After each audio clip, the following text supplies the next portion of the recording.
Au début régnaient les ténèbres. Et soudain, le Big Bang a donné naissance à des éléments dont l'expansion est infinie. Le temps, l'espace et la matière. Chaque jour, de nouvelles découvertes éclairent les mystères stupéfiants et mortifères de cet endroit que nous appelons l'univers. Le passé et le futur pourraient-ils être un jour des destinations de vacances? Comment y arriver? Cela pourrait être envisageable dans quelques années ou quelques décennies. Quand on voyage dans le temps, il se passe des choses étranges. On peut imaginer une déformation telle que l'on pourrait se rendre visite à soi-même dans le passé. Certains humains ont déjà fait le voyage. On aurait fait un bond dans le futur sans réellement vieillir, c'est vraiment cool. Voyons si cela paraît possible en perçant le mystère du voyage dans le temps.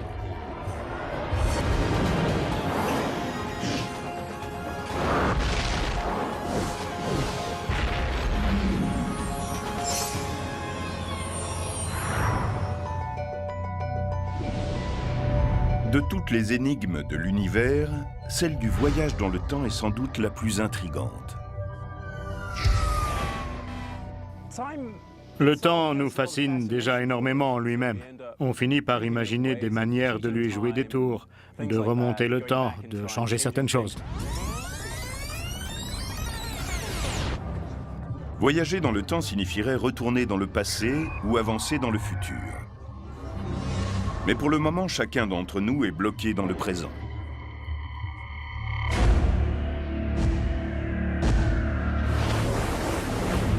Pourtant, la science nous offre une possibilité de relâcher cette emprise que le temps a sur nous. La théorie de la relativité d'Einstein, dans laquelle le temps est un élément central, fait du voyage temporel une question ouverte. La théorie sur le temps la plus intéressante, c'est-à-dire celle de la relativité, n'exclut pas entièrement le voyage dans le temps. Sans doute ne comprenons-nous pas certaines choses qui permettraient de l'améliorer, mais on peut construire à partir de là des scénarios qui nous permettraient de remonter le temps. Il nous semble improbable de voyager dans le temps car celui-ci ne va que vers l'avant. Les physiciens appellent cela la flèche du temps. La flèche du temps décrit le fait que le temps nous semble s'écouler toujours dans la même direction, du passé vers le futur. On se souvient du passé, on ne se souvient pas du futur. On peut susciter des événements dans le futur, mais on ne peut pas dans le passé. Si l'on enregistre un événement de notre vie quotidienne, comme mélanger du lait au café, et que l'on repasse ce film à l'envers, c'est tout à fait évident. Le lait se mélange au café, il ne se démélange pas. Voilà ce qu'est la flèche du temps. Selon la théorie de la flèche du temps, le temps est une rue à sens unique où les événements sont irréversibles. Nous le savons car nous en avons l'expérience quotidienne. Au billard, lorsqu'on fait une casse, on ne s'attend pas à ce que les boules se réalignent seules. On peut brouiller des œufs, mais on ne peut pas les débrouiller. La raison pour laquelle le temps se déroule dans un seul sens procède d'une loi fondamentale de la physique, selon laquelle toute chose dans l'univers passe de l'ordre au désordre. Tandis que l'univers vieillit, nous allons du passé vers le futur. On peut résumer toutes les différences entre le passé et le futur en disant que l'univers est en déclin. Il passe d'un état ordonné, bien rangé, à un état désordonné, en vrac. Si vous avez une assiette qui a été assemblée comme il faut et qu'elle se casse, elle se retrouve en petits morceaux épars, sans ordre. Et quand on essaie de la restaurer en recollant les morceaux, nos gestes vont libérer assez d'énergie dans l'environnement pour créer plus de désordre encore dans l'univers, conçu comme un tout.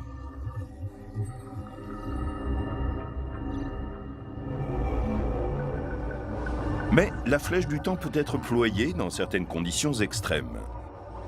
Il faut revenir à la théorie de la relativité. Einstein a démontré que la gravité d'objets massifs comme les planètes, les étoiles et les trous noirs pouvait provoquer une pliure de l'espace même. Plus incroyable encore, il a démontré que le temps et l'espace étaient en fait reliés en un même élément qu'il appelle l'espace-temps. Cela signifie que quelle que soit la déformation de l'espace, elle va s'appliquer également au temps. Et rien dans l'univers ne peut tordre davantage l'espace-temps que la force gravitationnelle d'un trou noir. Imaginons un champ gravitationnel tellement puissant que l'espace et le temps se retournent sur eux-mêmes, et donc que l'on puisse partir d'un point, remonter dans le temps et revenir au point de départ. Lorsque la flèche du temps se courbe pour rencontrer son extrémité, il se crée une boucle sans fin dans laquelle les mêmes événements vont se produire indéfiniment. Donc, si le temps se courbe sur lui-même, l'univers va se répéter encore et encore. Chaque moment se reproduira un nombre de fois infini. Une boucle sans fin serait assez frustrante pour qui que ce soit. Mais supposons qu'un voyageur spatio-temporel puisse atterrir dans le passé en évitant cette constante répétition. Dans ce cas, d'autres obstacles se présentent. Les plus troublants sont les incohérences ou les paradoxes qui surgissent quand on commence à se plonger dans le passé. Un célèbre exemple d'incohérence lié au voyage dans le temps est ce que l'on appelle le paradoxe du grand-père, lorsque quelqu'un remonte jusqu'à l'époque où vivait son grand-père. Imaginez que je remonte le temps grâce à une machine et que je rencontre mon grand-père en 1937. Il est sur le point de se rendre à un rendez-vous arrangé avec ma grand-mère. Ils ne se sont encore jamais rencontrés. Et si je le convainquais de ne pas aller à ce rendez-vous? Il adore les courses de chevaux. Je lui rappelle qu'un crack, Seabiscuit, va courir au même moment sur l'hippodrome de Santa Anita Park. Nous y allons ensemble. Il ne rencontre donc pas ma grand-mère. Alors que vais-je devenir? Comment est-il possible que je sois né, que j'ai pu remonter le temps, le rencontrer et empêcher ma naissance? Voici un exemple d'incohérence.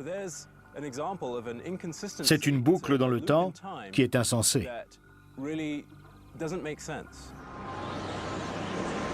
Mais si le voyage dans le temps s'avère possible, il y aura sans doute un moyen de contourner cette contradiction. Ce dont les physiciens sont à peu près certains, c'est que finalement l'univers fait toujours sens.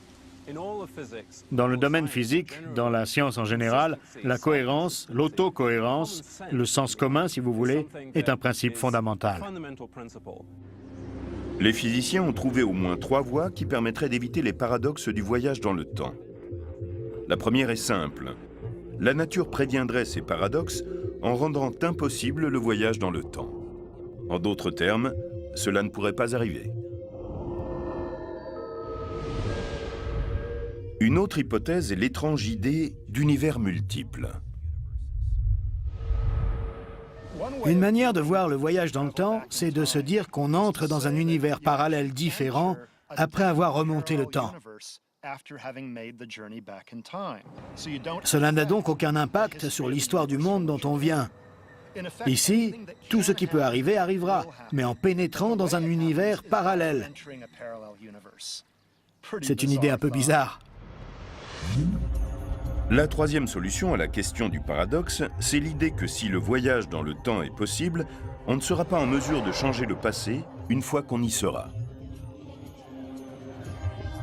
On peut illustrer cela en prenant un exemple simple, comme par exemple celui des boules sur un billard.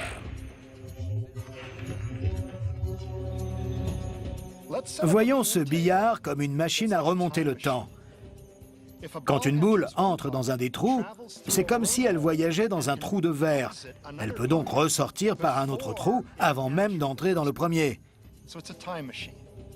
Il s'agit alors d'une machine à remonter le temps. Supposons maintenant que la boule passe dans le premier trou, émerge avant d'y entrer, puis se frappe elle-même avant d'y entrer. Elle détournerait sa propre trajectoire, s'empêcherait de rentrer dans le trou et par là même de ressortir par l'autre trou. Et donc, la déviation du début. C'est un paradoxe. L'idée de solution autocohérente nous offre une porte de sortie de ce paradoxe. Supposons que cette boule, en sortant du deuxième trou, ne puisse se frapper qu'en se faisant dévier vers le premier trou. La boucle entière devient autocohérente. Il n'y a plus de paradoxe. On pense que la nature se débrouille toujours pour choisir des solutions qui mènent à une autocohérence. En d'autres mots, on aura toujours une solution qui évitera le paradoxe.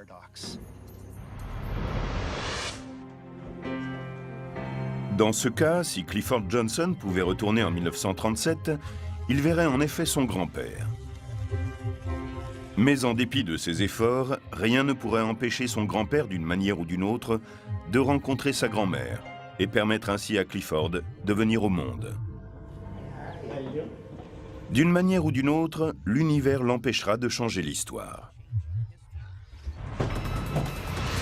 Mais il est inutile de s'inquiéter des paradoxes quand on emprunte la flèche du temps vers le futur. Quand on voyage vers le futur, c'est extrêmement simple. Toutes les minutes, on avance d'une minute dans le temps. Pour changer notre façon de progresser dans le temps, les uns par rapport aux autres, on peut se déplacer à des vitesses différentes les uns des autres. Une machine à voyager dans le temps qui nous conduirait vers le futur serait basée sur la découverte d'Einstein à propos du temps et de la vitesse. Plus on se déplace vite dans l'espace, plus le temps, lui, ralentit par rapport à celui de ceux qui restent immobiles. Bien que cela ressemble à un casse-tête, certaines expériences l'ont déjà prouvé.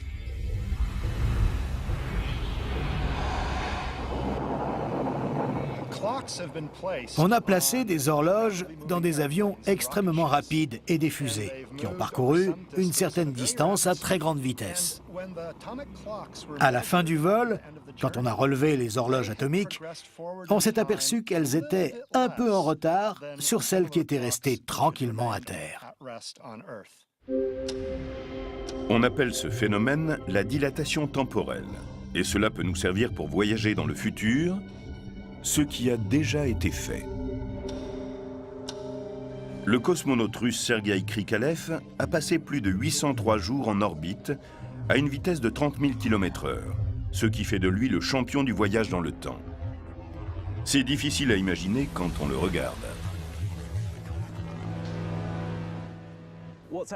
Ce qui s'est passé, c'est que le temps a défilé pour lui plus lentement que sur Terre, d'un 50e par seconde. Mais la dilatation commence à fonctionner réellement comme une machine à remonter le temps quand on atteint une vitesse très légèrement inférieure à celle de la lumière. L'idée est de laisser les horloges courir à leur vitesse normale sur Terre, pendant que dans l'espace, on a une horloge plus lente.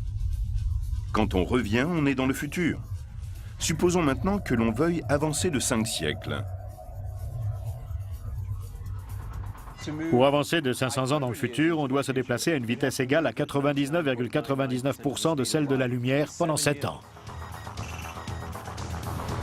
Quand on revient, on n'a vieilli que de 7 ans, alors que tout ce qui est sur la Terre a pris 500 ans. Mais l'un des plus gros problèmes pour construire une machine à voyager dans le futur, c'est d'avoir suffisamment de carburant pour propulser un vaisseau spatial à cette vitesse. Aucune loi de la physique ne dit qu'il est impossible de s'approcher autant de la vitesse de la lumière. Mais la fusée va devenir de plus en plus lourde à mesure que l'on s'en rapproche. Par conséquent, on a besoin de plus en plus de carburant si l'on veut accélérer encore et encore. En fait, on a besoin de davantage qu'une quantité infinie d'énergie pour dépasser la vitesse de la lumière. Mais la très grande vitesse n'est pas la seule manière de filer dans le futur. Selon la théorie de la relativité d'Einstein, une puissante force gravitationnelle comme celle que l'on trouve aux abords d'un trou noir peut également ralentir une horloge. Admettons que l'on se trouve dans un vaisseau et que l'on se gare pendant un certain temps juste à côté d'un trou noir. Quand on va retourner sur Terre, on constatera qu'il s'est écoulé bien des années, alors que dans notre cadre de référence, il ne s'est passé que quelques semaines ou quelques mois. On aura fait un saut dans le futur tout en vieillissant très peu. C'est vraiment cool. Mais passer des années à très grande vitesse ou à proximité d'un trou noir est une forme de voyage un peu lente. Pour des voyageurs impatients, il pourrait y avoir une formule instantanée, une sorte de raccourci à travers l'espace, qui pourrait également être un passage à travers le temps. C'est ce qu'on appelle un trou de verre.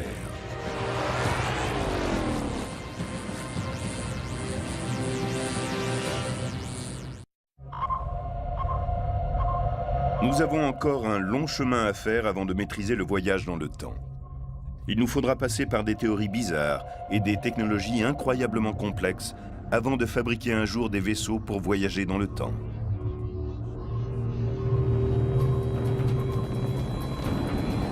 Les vaisseaux spatiaux pourraient représenter la meilleure solution.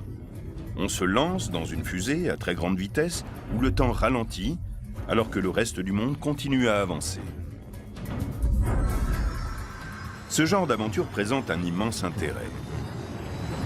Les vitesses élevées qui permettent le voyage dans le temps sont aussi notre seul moyen de briser la barrière temporelle qui nous empêche d'aller vers d'autres étoiles, étant donné la distance qui nous en sépare. On aimerait traverser ces distances gigantesques en un minimum de temps pour pouvoir explorer l'univers au cours d'une vie humaine. Même les étoiles les plus proches de la Terre semblent inaccessibles tant elles sont éloignées. La plus proche est Alpha du Centaure. Mais elle se trouve malgré tout à 4,3 années-lumière, c'est-à-dire 40 000 milliards de kilomètres, 100 millions de fois plus loin que la Lune.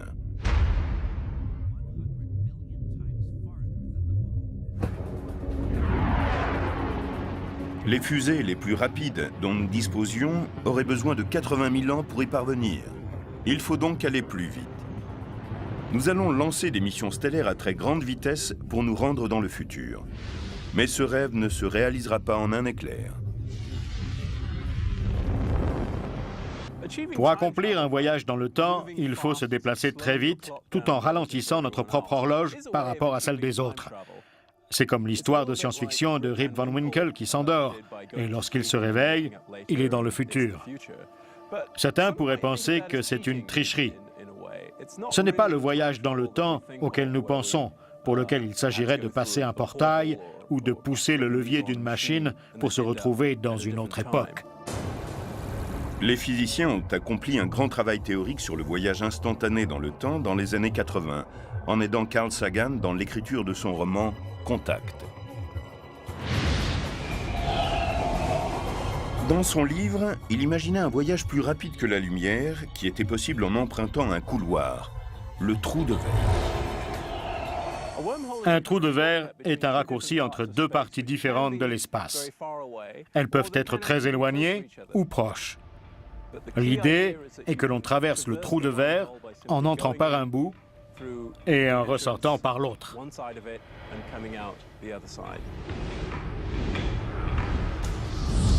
Dans le roman Contact, comme dans bien d'autres scénarios de science-fiction, les trous de verre sont utilisés comme des tunnels qui permettent de parcourir de très longues distances et d'aller vers d'autres étoiles. Mais un trou de verre avec des ouvertures proches entre elles est un bien meilleur point de départ pour une machine à voyager dans le temps. Imaginez qu'il y ait un trou de verre à côté de moi. Si j'y mets mon bras, comme ceci, il va ressortir là-bas. Un trou de verre est un outil formidable pour construire une machine à voyager dans le temps.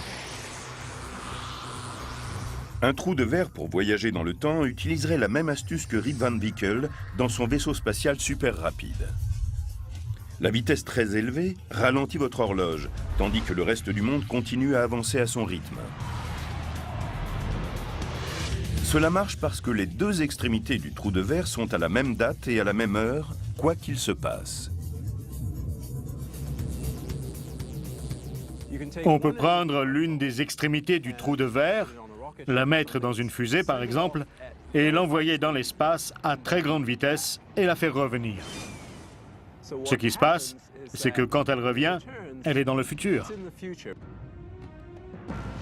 Un trou de verre qui s'ouvrirait en 2010 pourrait se terminer en revenant sur Terre en 2510, car son horloge avancerait si lentement que l'on vieillirait très peu pendant que le reste du monde aurait vieilli de 5 siècles.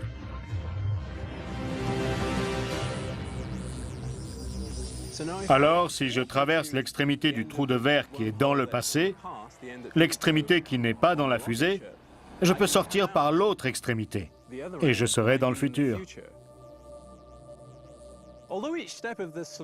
Bien que chaque étape de ce scénario soit très difficile à réaliser, quelle que soit la technologie, tout cela est complètement cohérent avec les lois de la gravité et de l'espace-temps telles que nous les comprenons à ce jour. Ce trou de verre est, disons, une résolution cohérente des équations de l'espace-temps.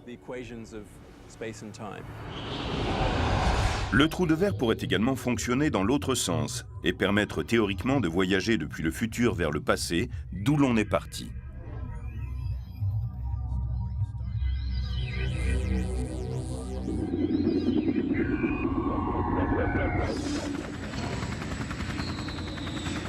Regardons les choses en face.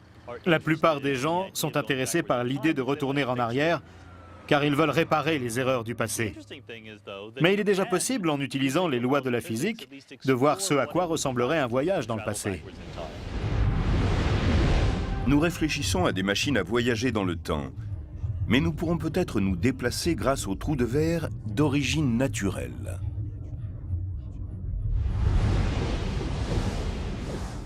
Si nous ne pouvons fabriquer de machines à voyager dans le temps, peut-être la nature en a-t-elle déjà créé et qu'il nous suffit de les découvrir.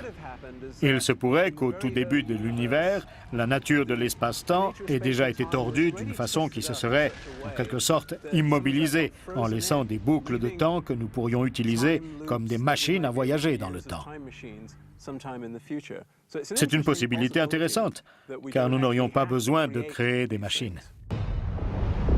Mais si nous devions ne compter que sur nous-mêmes, pourrions-nous construire une telle machine?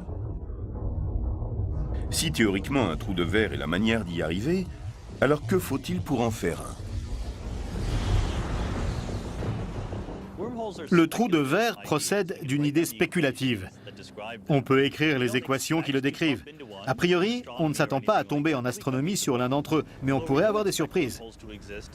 On s'attend à trouver des trous de verre là où, à un niveau impossible à voir au microscope, l'espace et le temps fluctuent énormément. Donc on se demande comment saisir un trou de verre microscopique et l'agrandir. Nous ne savons pas si c'est possible, nous ne savons pas comment faire, mais c'est ce à quoi il faudrait parvenir si on voulait un trou de verre de grande taille. La technologie nécessaire pour manipuler un trou de verre peut sembler inaccessible. Mais pour ceux qui acceptent de laisser courir leur imagination, il existe une lueur d'espoir en au moins un endroit. C'est là où l'espace, le temps et la nature de l'existence même se rencontrent en entrant en collision à l'intérieur de la machine la plus grande et la plus complexe qui ait jamais été créée par l'homme.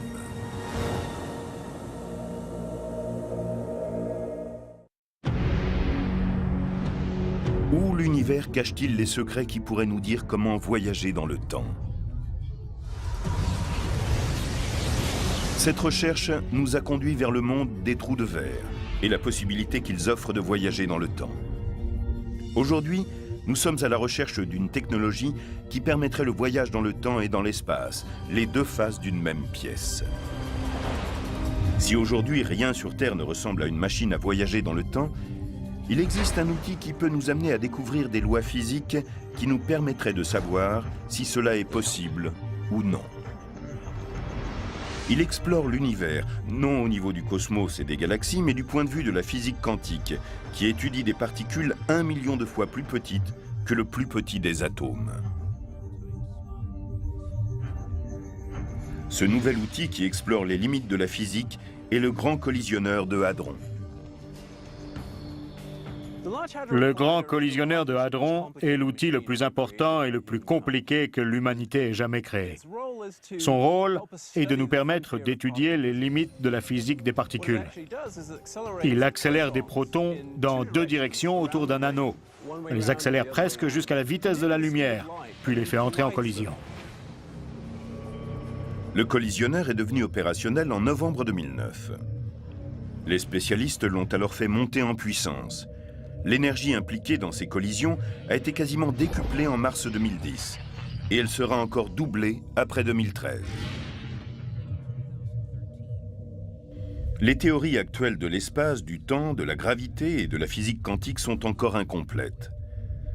Des outils comme le Grand Collisionneur de Hadron vont nous aider à trouver les pièces manquantes du puzzle.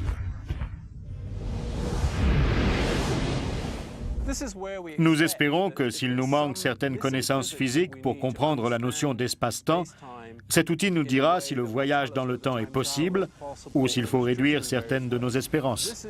C'est sur ce plan que nous attendons de nouveaux résultats. Le but est de découvrir comment les lois qui gouvernent la plus petite particule s'appliquent aussi aux plus grands objets comme les étoiles, les galaxies ou même l'univers en expansion. Si nous ne comprenons pas cela, il risque d'être plus difficile de construire une machine à voyager dans le temps qu'une radio si l'on ne connaît pas l'existence de l'électricité. De nombreux physiciens pensent que la solution de cette énigme est à portée de main, que nous pourrions la découvrir d'ici quelques années ou quelques décennies. Mais d'un autre côté, il se pourrait que ce problème soit bien plus compliqué que prévu et que la civilisation humaine n'ait pas assez de temps pour découvrir comment cela marche. Le grand collisionneur de Hadron pourrait révéler des dimensions nouvelles qui joueraient un rôle dans le voyage dans le temps. Nous vivons dans un espace à 3 dimensions. Si nous ne vivions que dans 2 dimensions, notre univers serait une simple feuille de papier. Une sphère ressemblerait pour nous à un cercle. La 3e dimension serait là, mais simplement, on ne la verrait pas. Peut-être existe-t-il d'autres dimensions que les 3 qui nous sont familières, mais qu'elles nous sont cachées. Si nous devions trouver des preuves expérimentales de l'existence d'autres dimensions, et si nous étions en mesure de les explorer et de voir comment elles se produisent, peut-être dans un lointain futur, ces nouvelles lois physiques seraient utilisées pour nous conduire à une nouvelle forme de voyage qui nous permettrait de nous rapprocher de la vitesse de la lumière, ou même de la dépasser. Se rapprocher de la vitesse de la lumière pourrait être la façon la plus prometteuse de voyager dans le temps en ralentissant nos horloges. Dans cette perspective, le grand collisionneur de Hadron est un élément essentiel, même si ses premiers pas sont encore modestes. Le grand collisionneur de Hadron a une circonférence de 27 km. Il accélère les protons à une vitesse proche de celle de la lumière. Si on voulait faire cela avec des êtres humains, de rapides calculs montrent qu'il faudrait élargir l'appareil d'1 millier d'années-lumière pour y arriver. Ainsi, un vaisseau assez puissant pour nous transporter à cette vitesse jusqu'aux étoiles devrait être plus grand que la distance que l'on doit parcourir. Il engloberait ainsi les centaines de milliers d'étoiles les plus proches.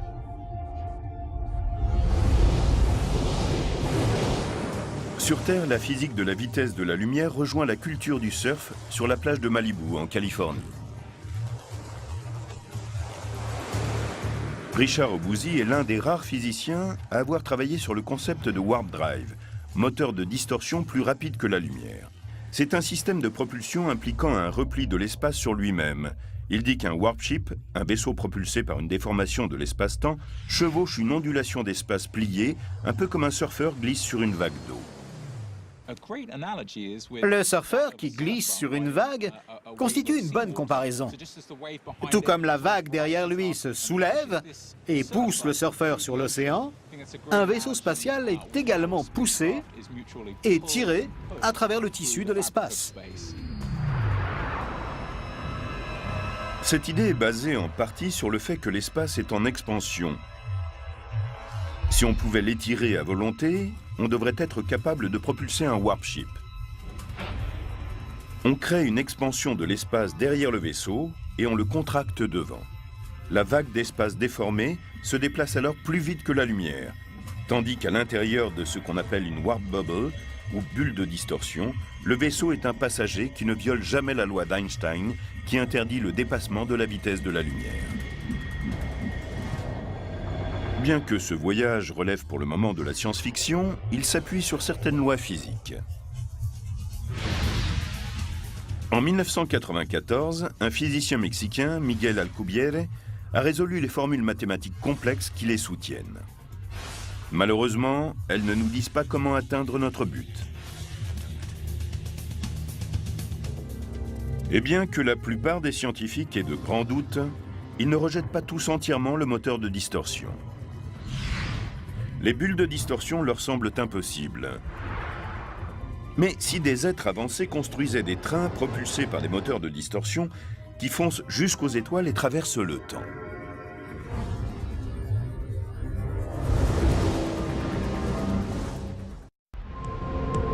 En cherchant à percer le secret du voyage dans le temps, on rencontre inévitablement le moteur de distorsion ou d'autres techniques pour se déplacer plus vite que la lumière.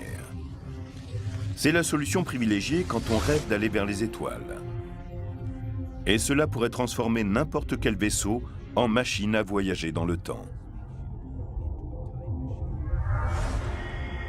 Les visions optimistes du futur présentent des vaisseaux spatiaux chevauchant des bulles de distorsion aussi facilement que les champions de surf chevauchent les vagues des océans. Mais il faut ensuite se confronter à la réalité.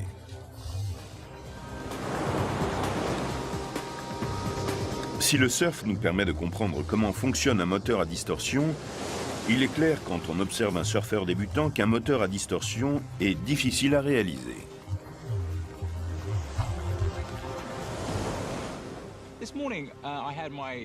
Ce matin, j'ai pris ma première leçon de surf et l'idée m'est venue que nous étions capables de maîtriser la nature, que j'allais être capable de surfer cette vague et qu'elle allait me porter sur l'océan à de grandes vitesses. Mais la réalité, c'est que c'est l'océan qui a la main sur moi. Il était vraiment plus dur à contrôler que je l'avais prévu.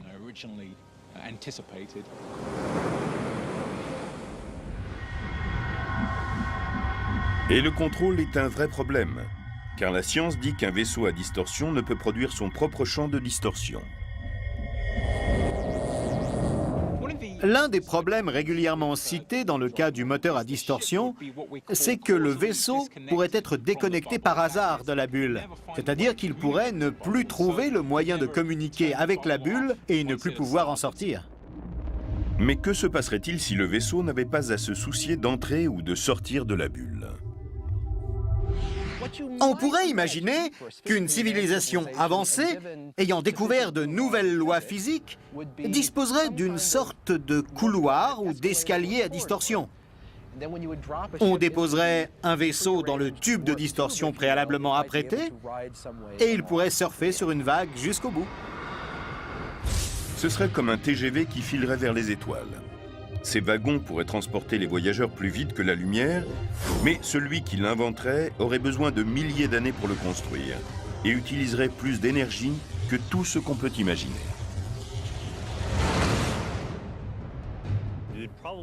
On aurait sans doute besoin de maîtriser toute l'énergie produite par une étoile, si ce n'est plus encore. Mais tout cela ne sont que des hypothèses. Personne n'a encore créé de programme qui le rende possible. Lorsque des astronomes ont récemment découvert que l'expansion de l'univers s'accélérait, ils se sont dit que c'était dû à une énergie sombre et mystérieuse, présente partout dans l'univers.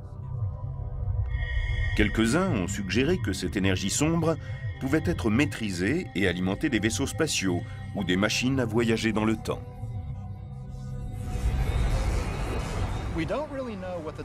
On ne sait pas vraiment ce qu'est cette énergie sombre. On ignore si on pourra jamais la contrôler. Mais les modélisations les plus avancées suggèrent qu'il pourrait s'agir d'une propriété de l'espace en soi, immuable, ou d'une sorte de champ énergétique d'une densité tellement faible, dans laquelle il y a si peu d'unités de volume, qu'il serait tout simplement impossible d'en maîtriser des quantités intéressantes. En fin de compte, qu'il s'agisse de moteurs à distorsion, de trous de verre ou de machines à voyager dans le temps, la plupart des scientifiques les balaient d'un revers de main. Mais ont-ils vraiment raison ? On pense savoir beaucoup de choses à propos de l'univers, et c'est vrai. Mais il y a déjà eu des moments dans l'histoire de la physique où l'on s'est lourdement trompé en croyant déjà tout savoir.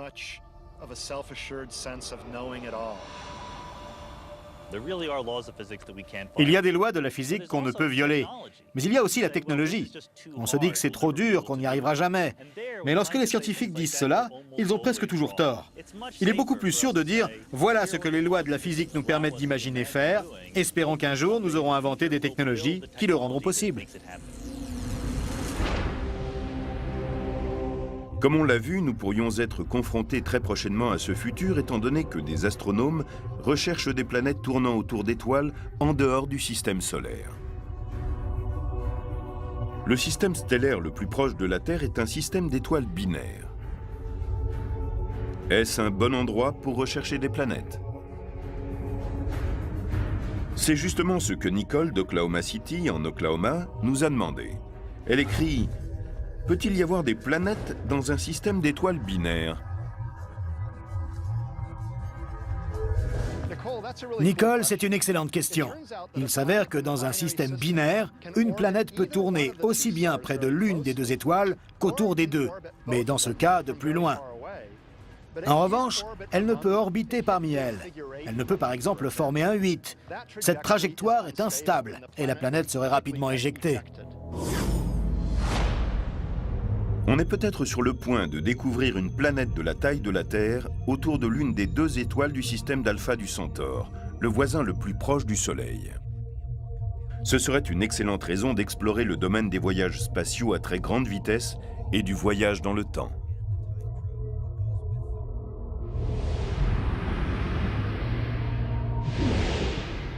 Alpha du Centaure est un système stellaire très intéressant, car il semble possible, selon différentes simulations informatiques, qu'il s'y trouve des planètes de masse analogue à celle de la Terre, tournant autour des deux éléments de son système binaire.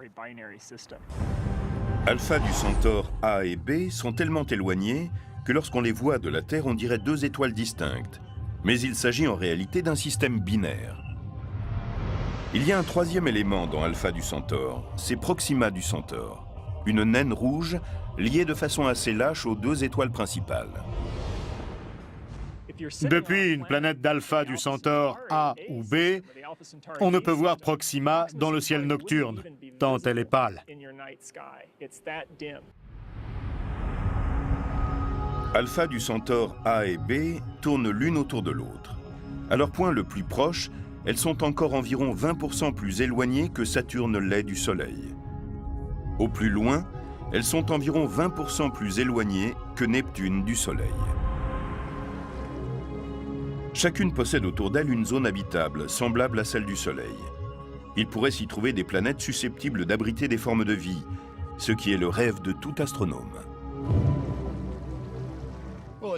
Il serait passionnant au cours d'une vie de voyager vers les étoiles les plus proches comme Alpha du Centaure. L'un des grands objectifs de la science est de trouver d'autres formes de vie ailleurs dans l'univers. Quel meilleur endroit pour cela, en dehors de notre système solaire, que l'étoile la plus proche de la Terre?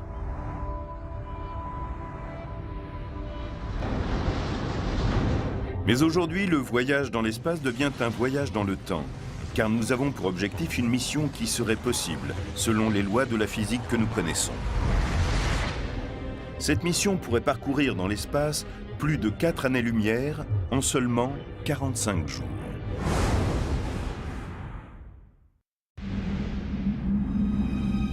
Notre quête pour percer le mystère du temps nous mène de nouveau vers Alpha du Centaure, le système le plus proche du Soleil. Depuis la Terre, c'est la destination la plus évidente pour un vaisseau qui ne peut éviter la question du voyage dans le temps pour accomplir sa mission.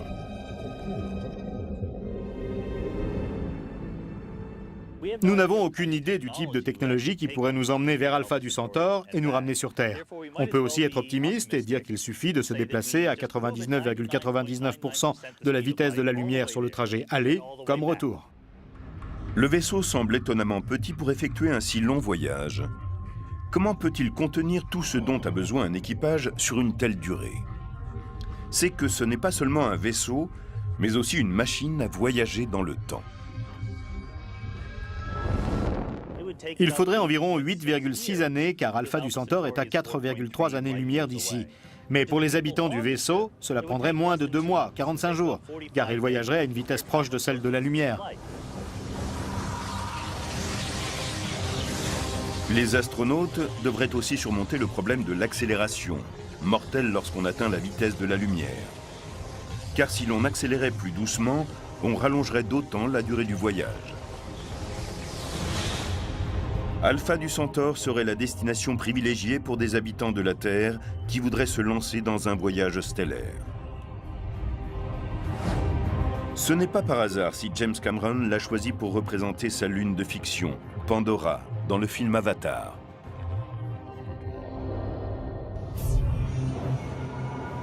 La raison pour laquelle on irait sur Alpha du Centaure est en rapport avec les recherches intensives menées pour trouver une planète comme la Terre autour d'Alpha du Centaure B, l'une des 2 étoiles du système binaire.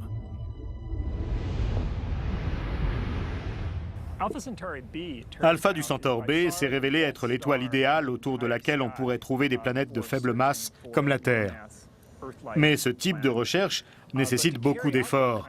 Cela ne peut s'accomplir en quelques nuits à l'aide d'un simple télescope. S'il est assez difficile de séparer les deux étoiles principales d'Alpha du Centaure sur une photo de l'espace, observer une planète de la taille de la Terre autour d'elle est pour le moment impossible. Ce qu'on peut espérer de mieux, c'est de trouver cette planète grâce à la méthode de l'oscillation gravitationnelle, c'est-à-dire en détectant un subtil mouvement avant-arrière de l'étoile provoqué par la légère secousse gravitationnelle qui affecte toute planète. Tout comme le voyage dans le temps, ceci semble quasiment infaisable.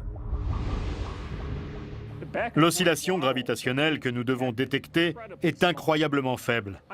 Là, je suis au stade du Rose Bowl. S'il avait la taille d'Alpha du Centaure, alors l'ampleur de l'oscillation qu'il faudrait détecter serait d'environ 8,3 cm, et cela à une distance de plus de 7 millions de kilomètres.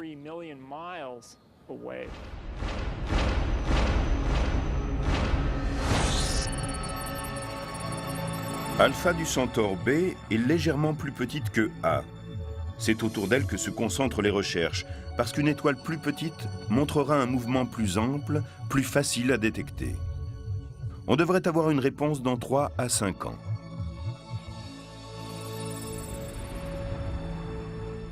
Si l'on découvrait une planète de la masse de la Terre, tournant autour de l'étoile qui en est la plus proche, il serait passionnant de construire un grand télescope pour tenter de l'observer, ou dans un lointain avenir, de concevoir une mission qui pourrait s'y rendre. Le but de notre quête étant maintenant identifié, on peut imaginer notre vaisseau spatial en orbite autour de la Terre sur le point de partir pour sa première mission vers Alpha du Centaure. La vitesse élevée du vaisseau l'amènerait à être comme une machine à voyager dans le temps. Son horloge ralentirait pour que ses passagers puissent approcher d'Alpha du Centaure en 3 à 4 semaines. Ils verraient alors les choses plus près qu'aucun humain ne les aurait encore jamais aperçues. Et en premier lieu, ils apercevraient un jet stellaire de Proxima, la naine rouge. À la périphérie de ce système de 3 étoiles, elle est la plus proche du Soleil. Proxima du Centaure est en proie à de brusques jets qui peuvent l'éclairer pendant 24 heures, 4 à 5 fois plus qu'elle ne l'est d'habitude, pour ensuite disparaître tout aussi soudainement. En passant près de Proxima du Centaure, on assisterait à un vrai feu d'artifice. En arrivant à l'intérieur de ce système de 3 étoiles, on pourrait imaginer passer devant Alpha du Centaure A et se servir de la force gravitationnelle pour être projeté en direction d'Alpha du Centaure B. Cette sœur de la Terre serait la destination finale du vaisseau. Les voyageurs seraient impatients de l'explorer et d'y chercher la vie.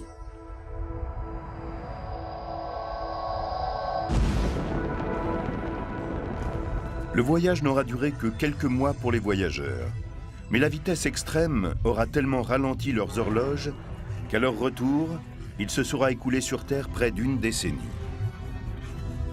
Le voyage stellaire à grande vitesse est un rêve qui ne pourra se réaliser en tout état de cause que dans un avenir lointain.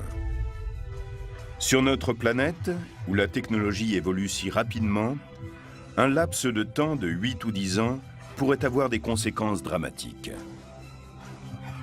Toutefois, le voyage dans le temps pourrait devenir une routine pour la prochaine génération de voyageurs spatiaux, qui nous conduiront encore plus loin dans l'exploration de l'univers.